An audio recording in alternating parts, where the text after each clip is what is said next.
Please join me in a warm welcome for Jonathan Weiss and Anne Hornby. Thank you. Well, I'm so glad you're all here tonight, and I'm so excited that Jonathan is able to join us to talk about this book. Jonathan and I met in either 1999 or 2000 when he was at the Baltimore Sun and I was at the Boston Globe, and we were covering the presidential campaign.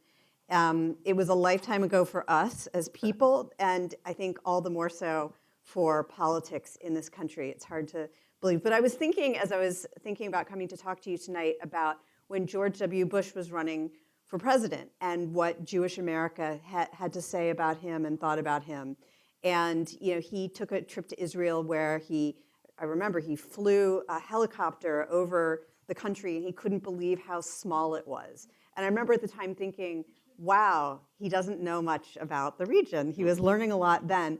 So I'm wondering if you could start by telling us a little bit about well, first of all, tell us about the tweets that brought you into this book. Tell us a little bit about the story of this. And then as we talk a little bit, if you could tell us a little bit about how you see Trump as it comes to the Jewish community in America and to Israel. But why don't you start by talking about your own experience and what the tweets that brought you to write this book? Right. So as Renee said, I mean, I was raised in a moderately Jewish household. I was a member of the most reformed synagogue you could possibly imagine.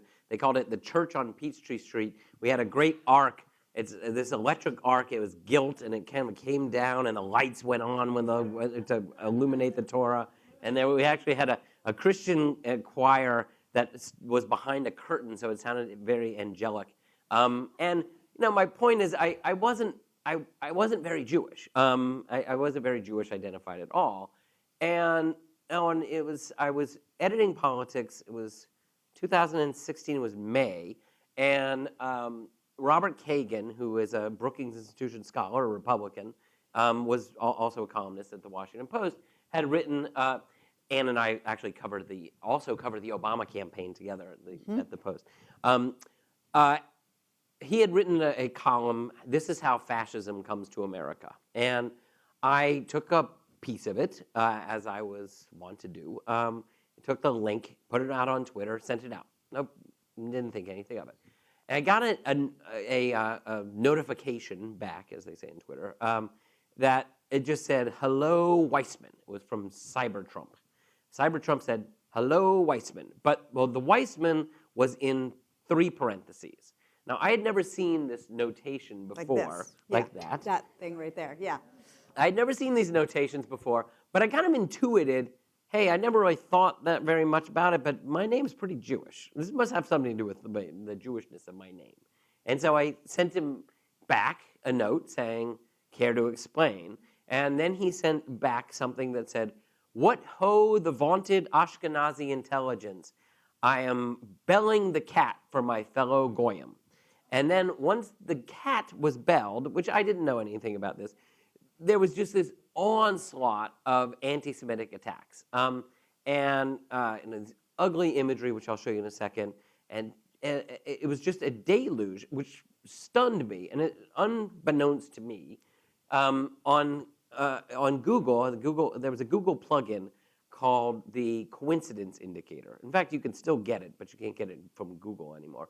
I'm sure nobody at Google noticed there was something called the coincidence indicator. It had such a bland name. But on Google searches don't pick up punctuation. So if you have the Google plugin called the coincidence indicator, you could search for 3 parentheses. And so what was remarkable about it was how organized it was. Andrew Anglin, the editor of the Daily Stormer, would mark Jews for attack, and mostly Jewish journalists. And once they were belled, then all of his minions could search out those 3 parentheses and just attack. I was certainly not the only journalist. In fact, the Anti-Defamation League did a compilation of it, and they found literally hundreds of thousands of anti-Semitic attacks. But the vast majority, I think 80% of them, hit 10 journalists. I was ranked number 5. I don't know if that's disappointing or, I don't know, being 5. But and I was so startled because, I learned of all the history of anti-Semitism. My Jewish education at Sunday school was kind of like a tour of oppression.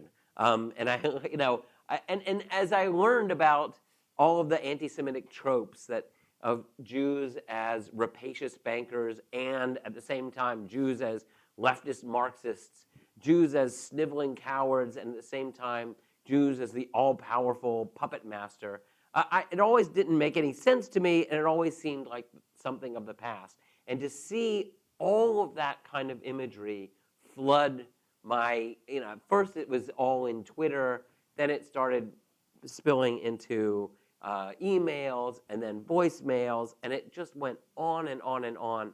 And it was a real awakening, and it certainly awakened in the sense that, that notion that you can run from your Judaism, but they will pin it on you no matter how far you run. Well, let me ask you: does this grammatical significance, does this have any independent meaning, or is this something that was created just for the purposes of trolling on the internet? It actually does have meaning. Each one of those parentheses has like some meaning of what the Jews have destroyed. I think the outer parentheses is that the Jews have destroyed the international economy. The middle parentheses is that they've destroyed the United States, and then the inner parentheses is supposed to be the destruction of the family and morals. But this is such, the white nationalist movement in the United States is so full of sophistry. I mean, this is all absurd, but they all repeat it over and over, like this is some brilliant, piece of iconography. Mm-hmm. Now, when you started getting these threats, did any of them show up in the physical world? Did you have anyone confront you in person? Were there threats to your home, to your family? How real and close and physical did it get? It didn't get that real and close and physical. And people would ask me, are you going to the police? Are you doing anything? The closest thing we did to any kind of formal notification was that somebody at the New York Times in the public relations department compiled the very worst of them into kind of a cache and sent them to to Twitter, Mm-hmm. and said, look, these are obviously a violation of your terms of service. What are you going to do about it? And Twitter came back at that time and said, we see no violation of our terms of service, which was remarkable because their terms of service says you cannot use this platform to attack anyone based on race, religion, ethnic origin, or sexual orientation. At that time, Twitter was under enormous pressure to do something about this, and they were really resistant until it became so unbearable. So no, I wasn't. But once I started writing the book, then you started seeing these manifestations. There was an incident, the first incident I can remember, actually the very first incident I can remember was a melee in Huntington Beach, where you saw these people from the alt-right confront these anti-Trump protesters and beat them up. And they just beat them up. But then the next incident I remember was a young black student at the University of Maryland who was waiting at a bus stop, and somebody who called himself a follower of the alt-right came up to him and demanded that he step aside, and he didn't step aside, and he was stabbed to death. And then there was the incident in Portland, Oregon, where an alt-right guy was screaming at a young teenage girl in a hijab, and two grown, burly men stood up to him, and he stabbed them to death on the light rail in broad daylight. And then of course Charlottesville, and Charlottesville was really the nation's wake-up call, and not just the nation's wake-up call to the existence of this movement in the flesh, but also of the political world that we now live in. Mm-hmm. And that's what I wanted to ask you about next. Anti-Semitism is obviously a part of what we're seeing, but there's other elements too involving race and other religions. How do you see anti-Semitism fitting into the pantheon of fear? I love that you use the term pantheon. Well, tell me what you've seen. Well, I think that the pantheon, the pantheon of bigotry is an apt description for how the white nationalist movement puts all of these groups that they that they revile into a bucket. So, according the mythology of white nationalism is that we are in the middle of the white genocide, and in the white genocide, the white race is being supplanted, and the adherents to the belief of white genocide look around them, and they believe that African Americans, Latinos, Muslims, immigrants, all these brown-skinned or black-skinned or dark-skinned people are inferior to them. They actually believe that they are physically inferior to them, but then they don't understand why in the world they could be replaced. How could these people be the orchestrators of the white genocide? And then they say, aha, there must be some puppet master, somebody who's controlling them, and that's where the Jews come in. And you hear it all the time. It's not, in fact, in their iconography, they have, there was a Mike Cernovich, who is part of the kind of alt-right, but is trying to fashion himself as more of just a plain Republican, tweeted out a picture, an image of H.R. McMaster, Henry McMaster, when he was still the National Security Advisor, as a puppet. And then he didn't mean to. He tried to cover it up, but he has a hand above him, above it, marked Rothschild, with the strings coming down. And he then apologized because he didn't mean to put the Rothschild thing out there. But that's kind of how we're all tied together. Mm-hmm. Did you want to show some of your slides? Yeah, I just want I'll just give you a sense of what we are talking about here. So the alt-right guys, they don't beat around the bush here. They just say it. This is it puts the star on the chest.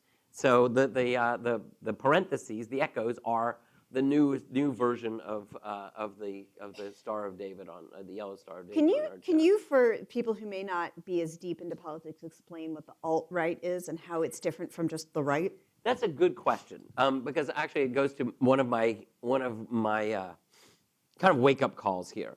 The alt-right actually emerged in around 2006, 2007, 2008. It was actually a response to the later the later Bush era.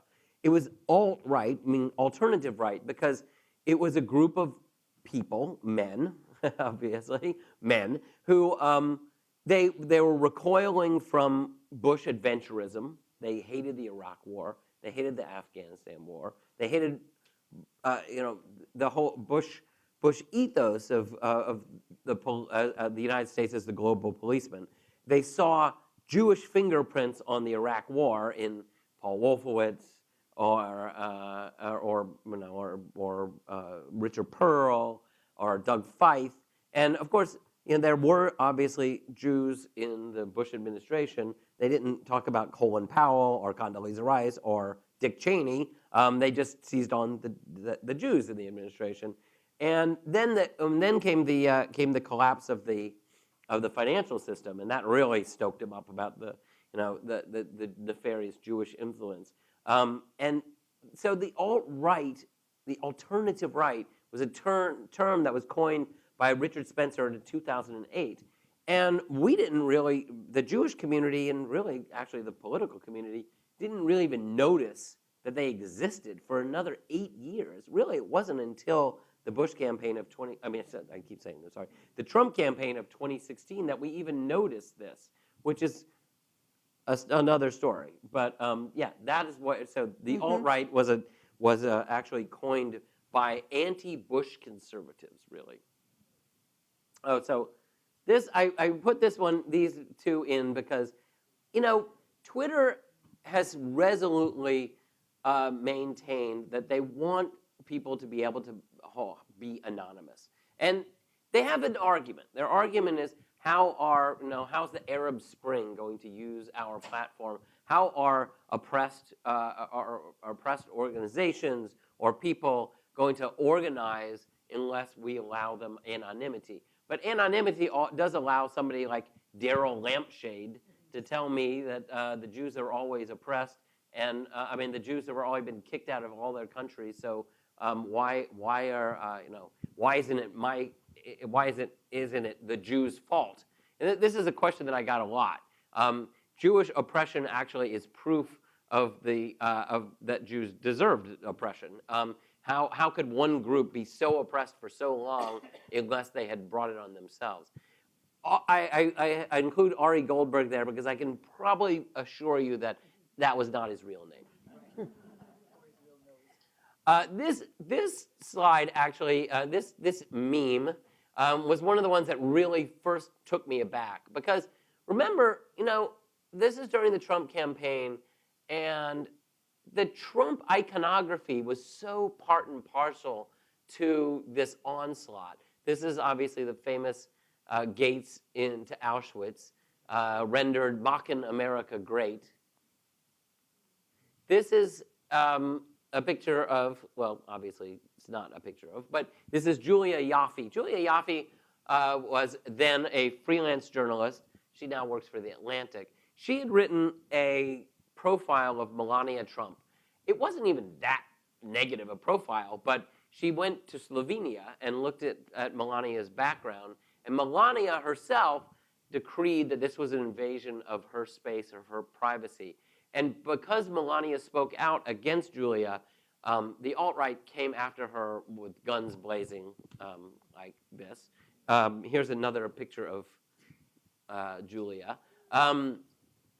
Melania was actually asked by one of the women's magazines, I forgot which one, was asked about the attacks on Julia Yaffe by supporters of her, and her response was that she provoked it.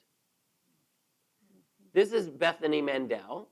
The attacks on, I might say, the attacks on women journalists were in some ways the ugliest of all. There was an ugliness about it. There was the sense of sexual violence. Mm-hmm. I mean, they were really horrible. Bethenny Mandel, who was actually a conservative Jewish columnist for The Forward, she was under I think there was like 48 hours of nonstop onslaught that she actually went and bought a gun and then wrote a column about how she bought a gun. And now she really did feel like she was possibly under physical threat. This is what the alt-right loves to call their memes. This is one that I got. A lot of journalists got. It's throw them in the gas chamber with Trump pushing the button. And this one, I won't tell you the horrible anti-Semitic joke, but I put this in there in part because I can tell you that Daniel Day-Lewis, I'm sure, is not a white supremacist. However, the alt-right is a funny group. They truck in the most ancient of hatreds. They use some of the most shop-worn stereotypes of Jews, but they also are kind of hipsters, right? And Martin Scorsese made a film called Gangs of New York. I don't know how many people saw Gangs of New York, but in Gangs of New York, Daniel Day-Lewis played a nativist gang leader named Bill the Butcher. And so Bill the Butcher shows up on so many of these Twitter feeds as kind of the mascot of the alt-right. This one I just wanted to put in. This is a guy who's showing me all of the countries that the Jews have been thrown out of and suggesting that our time is coming in the United States as well. And I added that slide because the white nationalists in the United States are very different from the anti-Semites of Europe that are kind of emerging out of anti-Zionism. The alt-right is not anti-Zionist. In fact, the alt-right looks at Israel as an ethno-state that they should pattern their own ethno-state on. They want the United States to be a white nation, and that the Jews, who are not white, have their own ethno-state, and they should all go there. So, hey, Israel is great. Israel kills Muslims too. It's a wonderful place, and all of you should go there. We were constantly. The Jews the anti-Semites of the left like us to want Jews to answer to everything that Israel does, and the anti-Semites of the right just want us to go there. This is just an image I put in because they actually love to get a rise from us, and now which raises the question of how we should respond. Well, I was going to ask you, what response do you think they were expecting, and how have you responded? So this is an excellent question because, when they first started coming, I'm a journalist with the New York Times. I have a fair amount of followers on Twitter. So they might have like 100, right, or whatever. But I have tens of thousands. So if I retweet them, I'm showing a lot of people the kind of hate that's out there and the kind of hate that's coming to me. But I'm also giving them a much bigger platform. They are getting their views out. So for a time, I actually was retweeting everything that came in. I just said, I'm going to show everybody just exactly what's coming my way. And all that did have the positive effect of showing people how much hatred was being stirred up by the Trump campaign. But it also had the effect of getting more hatred because, hey, that guy got his tweet retweeted. I'm going to send it to Weisman again and get mine retweeted. So it had a positive and a negative effect. It also did put more pressure on Twitter because Twitter, couldn't escape it when I was giving this. And, it's interesting, the new president, the young new president of the Anti-Defamation League, Jonathan Greenblatt, personally called me and he said, I see what you're doing. I think it's great. Would you please stop? So I stopped. Now, one of the things, as I said, the alt-right is full of sophistry. So if they can quote Voltaire, it makes them sound like they actually know what they're talking about. They also quote Goebbels. Now, of course, their fascination with Nazis always interests me because the Nazis did lose, but they really love Nazis. I put this one in because there's a lot of quirky little memes and phraseology that these guys use that only they really understand it. The Goyim knows shut it down is actually a reference to this notion that the Jews are, coming from the protocols of the elders of Zion, that we have this grand scheme to run the world, and if the non-Jews would find out about it, then the Jews would have to shut it down. But one thing I wanted to show you this because in that Huntington Beach melee that I was talking about, where these Trump supporters had gone to beat up non-Trump Trump opponents, there was a guy, I saw a picture of this guy holding up a big sign that said, "De Goyim no." That was it, "De Goyim no." Nobody in the world would know what in the world that meant, except the other members of the alt-right. They love to signal each other. They like to have this sense of being in the know. And this is the last one I put in because I say in the book that I remember when all the synagogues all over the country had these vinyl banners outside that said, "Remember Darfur." And then all at once, all those vinyl "Remember Darfur" signs were replaced by "We Stand with Israel" signs. And I said, what if they could all move en masse from "Remember Darfur" to "We Stand with Israel, maybe we should move to "We Stand Against Hate." And then my synagogue in Washington did that. And then my rabbi sent me a picture saying, "Look what we did." So I'll leave you with that one. Thank you.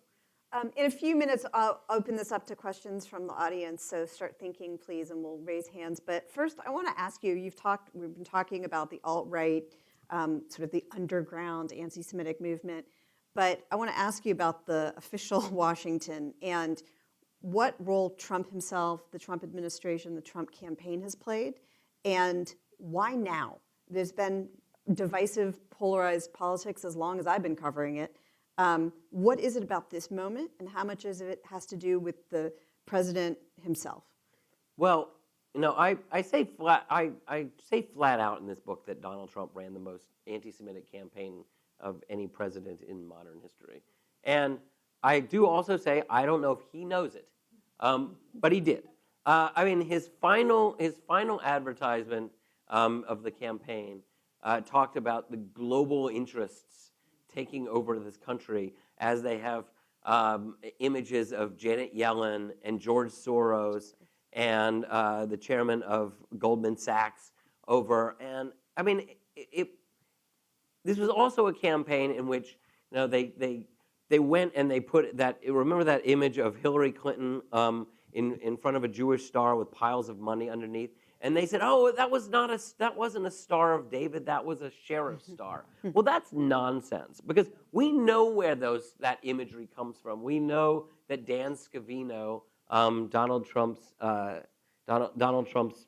social media guy, goes and trolls around looking for these memes in the worst places, in 4chan and 8chan and the chat rooms of YouTube. We know where he's getting that stuff, and they're going out to find it. So I think that, the fact is that a campaign that was geared toward, I'll say, white male grievance, stirred up a lot of emotion out there, and it was by design. It was supposed to be getting people angry, and it was, whether it was at Muslims or Latinos, Mexicans, immigrants. I mean, the whole predicate of the Trump campaign was to stir up these resentments, and it was pretty effective, obviously. So I don't think that the kind of political polarization that you're talking about is really on par with the political environment that we're in right now, where it is when Donald Trump says, I don't go for that political correctness stuff. What he's saying is, you have license to say whatever you want. Mm-hmm. And things that were once not considered acceptable in polite company are suddenly much more acceptable. And I think that's where we stand right now. Now, obviously, some of the people who face the most scrutiny in this question within the White House are the Jews themselves. Jared Kushner, Michael Cohen's in the news. It's not as though Donald Trump doesn't have... Stephen Miller, who is Stephen Miller. It's not as though he doesn't have a certain number of Jews in his family and in this White House. What role have they played in all of this? And have you interviewed them? Have you talked to any of them about this, a conundrum is not the right word, but this environment and this climate that they're a part of? Well, I've known Stephen Miller forever. Stephen Miller was, when I used to cover Congress, Stephen Miller was this aide to Jeff Sessions who would literally call me up and say, Jonathan, I just need to, I need to get some stuff off my chest. Will you just have coffee with me? And he would beg me for coffee, and then I would go to Cups in the Capitol, and he would talk for 45 minutes, just unburdening his anti-immigration spiels on me. And at the end, I would say, okay, Steve, I got to leave. And he would say, oh, well, thanks for listening to me. I mean, this guy was like, in both parties, Steve Miller was considered this crazy guy. And now he is, one of the most senior advisors to the President of the United States. That is so amazing to me. I mean, I've not talked to Ivanka. I've not talked to Jared. I talk about them in the book because I think that so many American Jews kind of held them as a talisman. Like, this can't be happening because, hey, Jared has an Orthodox Jew as a son-in-law. His daughter converted. I have some notes here, a lot of them. And my book is actually pretty hard on the mainline Jewish organizations. But let me read you one of the reasons why I talk about this. During the campaign, the head of the American Jewish Committee, David Harris. David Harris wrote an op-ed for USA Today, and he was exalting that there was going to be a Jewish family in the White House, one way or the other, because, hey, not only was Ivanka and Jared going to be there, but possibly there, but Chelsea Clinton had married Mark Bezvinsky. They were going to right. raise their kids Jewish. It was great. There was going to be a Jew in the White House. So he wrote, how American Jewish voters will respond to Donald Trump's Jewish links and pro-Israel statements, and to persistent questions about the support he is receiving from far right, including white supremacists and anti-Semitic groups, remains to be seen. But if past is prologue, there are likely to be some Jews both loudly supporting and energetically opposing his candidacy. Welcome to American presidential politics and the Jews, 2016. He actually wrote that. He wrote in one sentence, he could marry pro-Israel statements and white supremacists. I mean, I think this is crazy, and I think that there was this sense, and possibly in part because of Jared and Ivanka, there was this ability to look beyond the circus that was going all around, that was so visible to everyone, and to say, don't worry, everything's going to be fine. And anyway, he's going to move the capital from Tel Aviv to Jerusalem. And there'll be people on all sides, and we can see it from all perspectives. But in the end, what was the Jewish vote? It was overwhelmingly, obviously, for Hillary Clinton. What was the exact breakdown? I think it was 76%. I mean, it was roughly, I think it was little less than Barack Obama got in 2008, but a little more than he got in 2012. So roughly on par, not much different. So not really on both sides. You write a fair amount in the book about the special role of Israel in this whole debate, and how Israel has taken really, you don't use the word distracted, but I interpret from this, it's divided and distracted Jews as they think about what they're willing to settle for and compromise for in pursuit of Israel. Talk a little bit about that and how you came to think about the role that Israel has come to play in all of this. Well, I actually have a whole chapter called the Israel Diversion, which is this. I believe, and this is, I knew this would be the most controversial part of my book for American Jews, and it has been. I believe that the American Jewish community, and especially mainline Jewish organizations like the American Jewish Committee, and the Jewish Federations, Hadassah, just down the line. In the last 20 years, the mainline Jewish organizations have become singularly focused on Israel. It is the common denominator. It is what will not get them in trouble. So if you want to raise money, if you want to focus your efforts, focus it on Israel, because you're not going to offend Democrats, you're not going to offend Republicans, you're fine. And I talked to a guy named Ken Stern. Ken Stern came to the American Jewish Committee about 30 years ago. He was there for more than 20 years. He left as the head of their anti-Semitism and bigotry response. He talks about when he got there, the American Jewish Committee's grand headquarters in New York, an entire floor was devoted to domestic policy, education, even energy, interreligious outreach, interethnic outreach. But over time, those efforts just began to shrivel and disappear. And if they didn't disappear, they were dedicated to Israel. Even education was about pro-Israel education.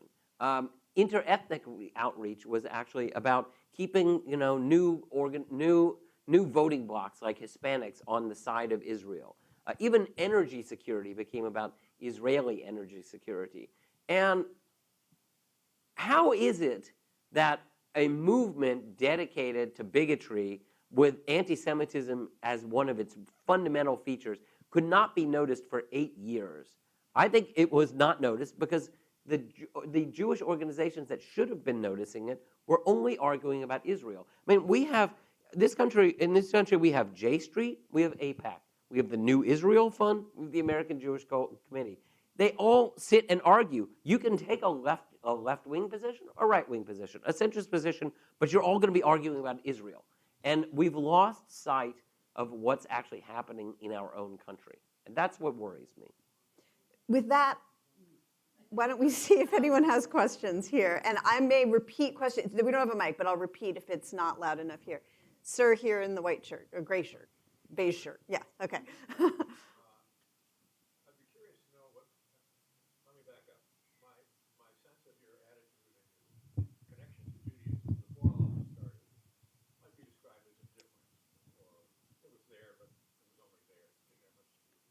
Mm-hmm.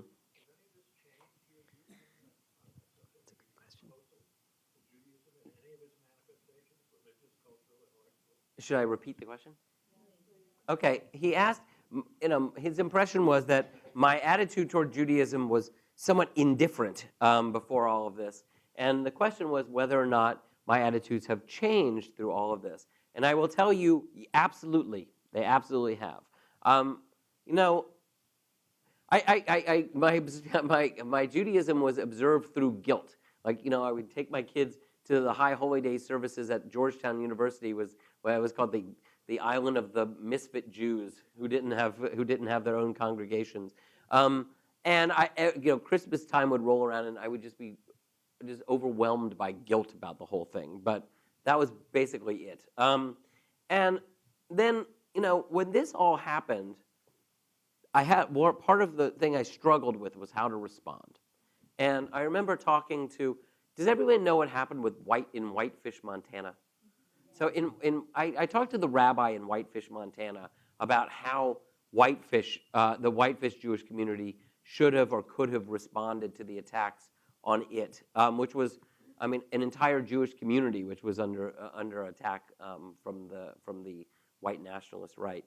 And I talked to another rabbi from one of my synagogue that my daughter was bat mitzvahed in, who, his attitude was, we should really just ignore them because all they want is attention, which was a perfectly legitimate position.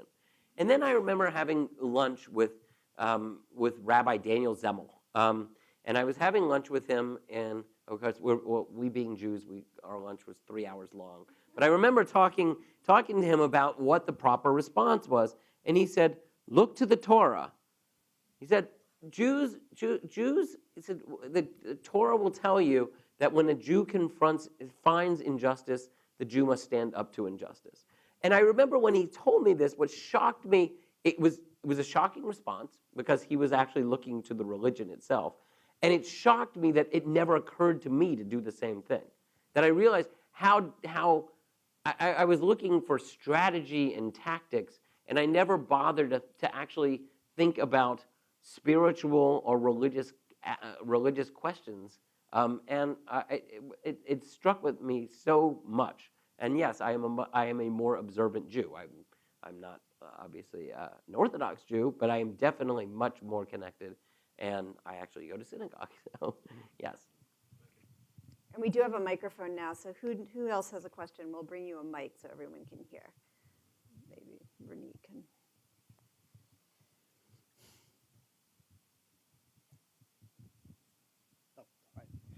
Right after the election, on the Daily Show, African-American comedian Roy Wood Jr. came on and said, "This is great. Now finally everyone else sees what we've always known." Mm-hmm. What do you think about, the sunlight on this, the impact that having sunlight on anti-Semitism will impact things in the long term? I think that, Charlottesville was such an incredible wake-up call for this country. And the sense that the image that you had, people waving swastikas, beating up black counter-protesters, and shouting, "Jews will not replace us," was a moment, I think, for all of us to realize that we really are all in this together. And I think that for a Jew to stand up and shout anti-Semitism always provokes a certain response. Like, you could say, you're just feeling sorry for yourself, or you're in it for yourself. Or maybe somebody else stands up and says, "Well, you think you've got it bad. What about the Muslims? Or what about the African Americans?" And I actually feel like this is a moment where we need to stand in a coalition. That this is a time for Jews and Muslims and African Americans and Latinos and immigrants to reach out to each other and to stand up together against bigotry. So I don't think that this is a time to start saying, well, I've got it worse than you, or who has it worse. I mean, we're all in this together. I have no question. I think that Islamophobia has had a much bloodier outcome. I mean, when I talk about people being stabbed to death, the I think that the Muslim American community really lives in fear at this point. And I think that we should be standing together, because I don't think that, I think the same goes for Muslim Americans. If they stand up and complain about Islamophobia, there tends to be a response like, oh, come on, you're making too much of this. But I think if everyone stands together and says, we oppose bigotry, that's not a Republican stand, a Democratic stand, it's not liberal, it's not conservative, it's not political at all. It is American. And it is American for us all to stand up against bigotry together. That's great. Thank you. Yeah, sure. There's a piece of statistics which I think will be interesting in this case. According to official FBI records, there are more crimes of violence committed by alt-right than any other body, single body put together. More so than anything else, despite the counter propaganda coming from the NRA. Mm-hmm. Given that, and listening to two distinguished journalists, could you put some numbers behind the revival of anti-Semitism or alt-right in America? Because, you know, I always think about it in these terms. Centuries ago, somebody coined the term, how many divisions does the Pope have? And I'm wondering, because this will determine what we do. Right. I mean, it's nice to write books about it and study all the phenomena, but should we do something about it? Between ignoring and forming our own militias to fight against the Nazis, there's a whole spectrum of activities, right, which depends on what size this phenomena is. And it's very hard to put a number on it. You know, when Twitter decided one day, so it was very sudden, they decided we're going to knock all of the anti-Semitic accounts out of Twitter. And they obviously wrote the right software. They probably could have done this at any time. And in 1 week, they eradicated 2,000 accounts. That's a number, 2,000. The Anti-Defamation League has gone through their photographs and videos of Charlottesville and identified 200 leaders of the alt-right that had gathered for the Unite the Right rally in Charlottesville. That's a number. Yes. But, you know, it's interesting that you say this, because I actually was thinking about this, about numbers, and it's so hard to quantify. But I'll read something. One of the leaders of the alt-right is a guy named Jared Taylor. He's kind of one of their philosophers. And Jared Taylor, right before the election, it was right before the election, and he expected Trump to lose, but he expected Trump to lose closely.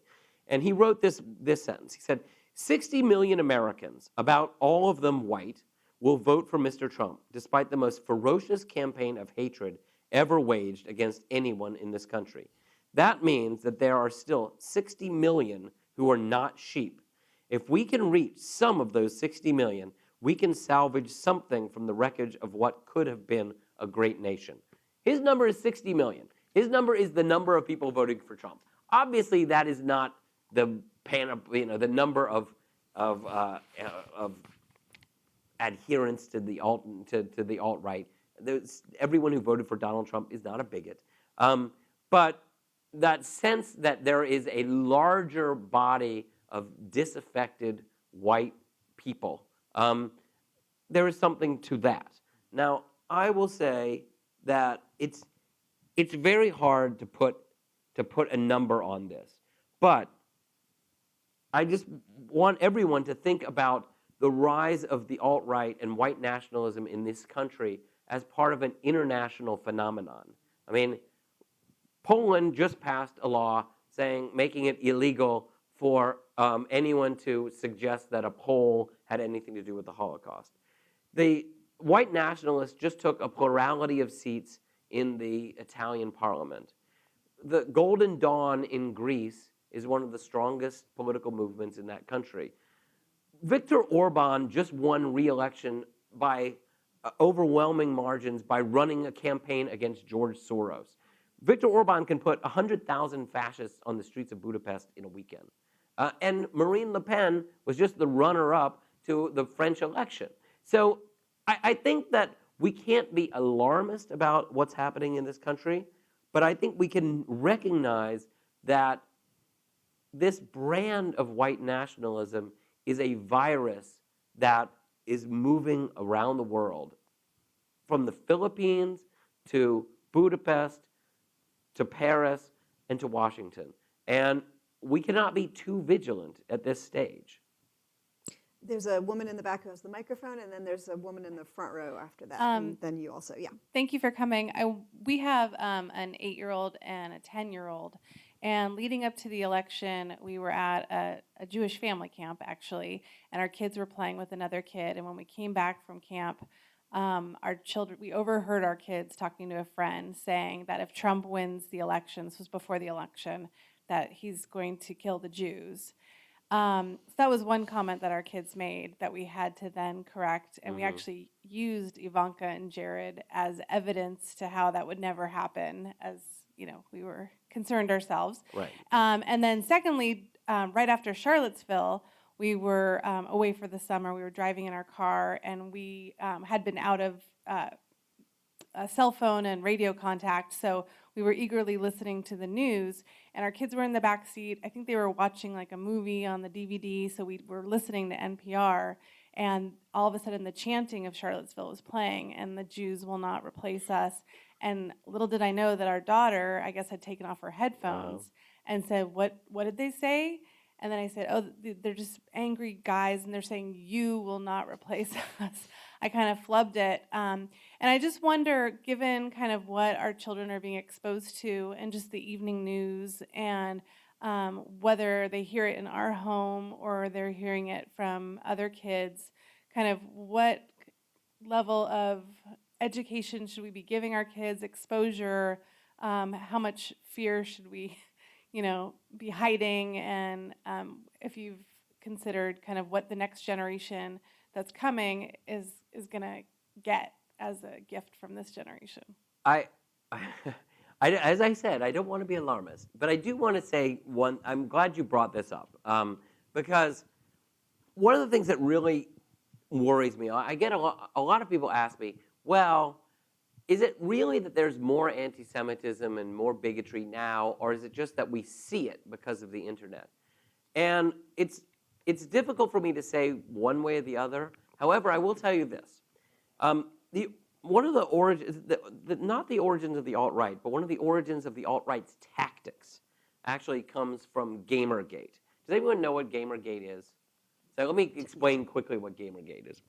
In around 2000, I think it was 2014, this group of kind of lads who sit in their mother's basement and on 4chan and 8chan and play video games, they were kind of led by this guy, Milo Yiannopoulos, who is now who was at that time the Breitbart tech editor.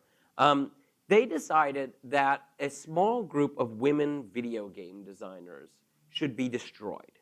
It was a strange thing. Like, I don't know how they suddenly decided, but it was a very small group. Brianna Wu, who is actually running for Congress right now, Zoe Quinn. There are about 4 of them. And they decided, because their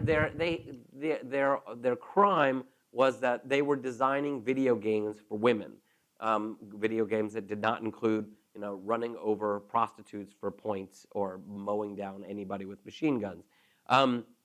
And they attacked these women using these tactics that the alt-right would pick up. They doxed them, meaning they went to find their social security numbers, their addresses, their phone numbers, and they put them out on the internet so that people could actually attack them. They swatted, meaning swatting is when you call up the local police station and say, I saw a man with a gun at this address, and you send the SWAT team onto the unwitting household. And they actually tried to destroy these women. The reason I mention Gamergate is before Gamergate, a lot of the alt-right guys lived in their own little world. They lived on their websites like the National Policy Institute or the Daily Stormer or Stormfront. But those guys, what they saw the Gamergate guys do to those women, they said, aha, we can do that. We should be out there. And this is what they learned from Gamergate, that first of all, they could weaponize the internet. Second of all, they need to get out of their little ghettos on their own little websites, and they need to get onto 4chan and 8chan and Twitter and the chat rooms in YouTube and spread their message. And I mention this because a few months ago, one of my daughters, one of my teenage daughters, brought my attention to a guy named PewDiePie. I don't know. Does anyone know who PewDiePie is? So PewDiePie is a YouTuber. 12-year-olds around the world know PewDiePie. They love PewDiePie. They think he's so funny. And PewDiePie had this episode where he was fascinated with the website Fiverr, where you could pay $5 to somebody to do anything. And he had this funny bit where he was like rubbing his hands. He said, oh my gosh, I paid these guys in India to do this thing. I wonder if they'll do it. And they were very secretive about what it was that he had asked them to do. And then he says, okay, they've sent me their video. They swear they've done what I asked them to do. And he shows this video of these two Indian guys in the bush somewhere, who knows where it was, and they were dancing and they were acting very silly. And he said, what are they doing? What are they doing? And then they unveil a banner that says, death to the Jews. And and PewDiePie has this whole thing where he said, oh, I'm so embarrassed. Oh, I can't believe they did. I didn't really think they would do it. But my thought was, what did you think? I mean, how did you even come up with the idea to have these two Indian guys unveil a banner that said death to the Jews? And how many 12-year-old boys have just learned the phrase death to the Jews for the first time? One of the women who was attacked in the Gamergate fiasco is a woman named Zoe Quinn. And she talks about this. She says, if you're lying face down in the cesspool for long enough, eventually you're going to start breathing this stuff in. And this stuff is everywhere. I don't know how many of you have ever gone on to the political chat rooms in 4chan and 8chan, but it's shocking. It's not like you have to look. You go 4chan/Palo, and you will see so much anti-Semitism and racism and bigotry right smack in front of you. And our kids are seeing this stuff. They can't not see it. And that's intentional. They're out there. They're trying to put this stuff out there for a reason. There's a reason why the shooter in Parkland had a swastika on one of his magazines. He was playing around in this stuff. So that's what really scares me. And I'm sorry to be not very uplifting about it. But I say that's one, and I can say, having been at Facebook for the past couple of years, that's one of the reasons why Facebook, I can say for certain, but all of social media is thinking so seriously about hate speech. And it's, there's the First Amendment in this country, and then there's hate speech on social media, and they're two very different realms at this point. So there's a woman up here. I think you'll probably, maybe we'll do this one and one more, and then, okay, great. Okay, so since Charlottesville, I've been reading a lot about sort of the alt-right cannibalizing itself and all the different factions sort of, the infighting and they're breaking apart. So I don't know if you could speak to that. Does that make you optimistic, or do you think that it was just kind of like the vector and now we're infected, and whether they sort of dismantle or not, it's sort of now kind of part of our national discourse? I mean, some of the things that are now part of like actual Republican platform, are these really nationalistic tropes that I'm scared will exist long after the alt-right maybe disappears? That's an excellent question, and I really appreciate it because, in the book itself, I talk about this day in July where that division was on display in Washington, where the alt-right with Richard Spencer had a rally at the foot of the Lincoln Memorial, and they were spewing the most vile, racist, anti-Semitic stuff. And the alt-right, the group that was breaking away from them and was trying to refashion itself as not bigoted, but actually just pro-free speech, was having a separate rally in front of the White House. And trying to make it that they were like, yes, they were cannibalizing themselves. But you know what? I actually went to that alt-right rally, and I listened to them, and they said, and at the end they said, Richard Spencer said, okay, everyone, we're done here, but we'll see you all in Charlottesville. And that was, and then we saw them in Charlottesville. So I fear that now I will say this, after Charlottesville, remember they said, you've not seen the end of us, we will be back. And we actually haven't seen them back. So whether or not they've been, they've fragmented and maybe can't reconstitute themselves in force, I can only hope, but I don't know. But I agree with you on the other point, that the problem here is that this kind of nationalist hatred has infected the body politic so much that we have, I think it's not just like Steve King. Steve King in Iowa is now outwardly spewing vile, racist stuff. There was another guy, Paul Gosar, who was spinning, is a congressman from Arizona, who was just talking about these George Soros mythologies that is so prevalent in the alt-right, and I it's like, wow, where are you learning this stuff? And then Paul Nealon was a guy who ran as a Republican in the primary against Paul Ryan 2 years ago, and he ran just as a fairly standard conservative, saying Paul Ryan wasn't conservative enough, I'm going to challenge him from the right. He got like 20% of the vote. He has now come back and running now as an outright anti-Semite. It's like he's the anti-Semite candidate running in Wisconsin 1. In fact, now that Ryan has decided to retire, they are scrambling to try to find another Republican so Paul Nealon isn't their guy. And the thing about Paul Nealon is, he will not, I'm fairly confident he will not be the next congressman from Wisconsin. We will not have an overt anti-Semite.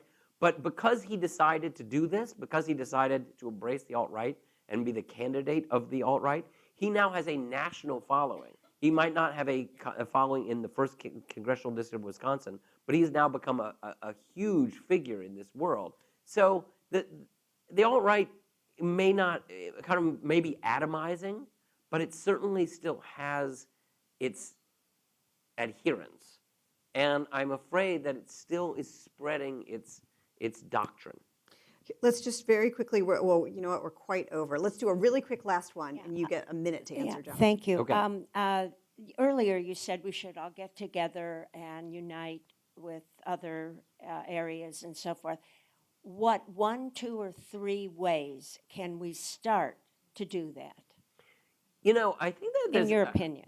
Okay, I feel like, I feel like at the synagogue and church level, these things are happening. So you have to find out what's happening already out there. I got a call from a group in Long Island called Shamor, and they said there was an incident where somebody had painted a swastika on one of the synagogues, and instead of organizing around opposing anti-Semitism, this small group of Jews in Long Island immediately reached out to a Muslim group and organized as an anti-bigotry group. And I thought that was really smart. Like, I don't even, that it was just an instinctual decision to organize that way. I think there's a group in San Jose is doing this too. I can't remember what it's called. So, well, and Bend the Ark is everywhere. Bend the Ark has really pushed back on this boat because I feel like I haven't given them enough credit. But Bend the Ark is doing this everywhere. So I think that you just have to open, look around to see what it is. But I am a journalist. I'm not an organizer, so I can't really give you that 1, 2, 3 steps. Sorry. But it's a good note to end on, thinking about what we can all do next. Thank you. Thank you all for coming. Thank you, everybody, for coming.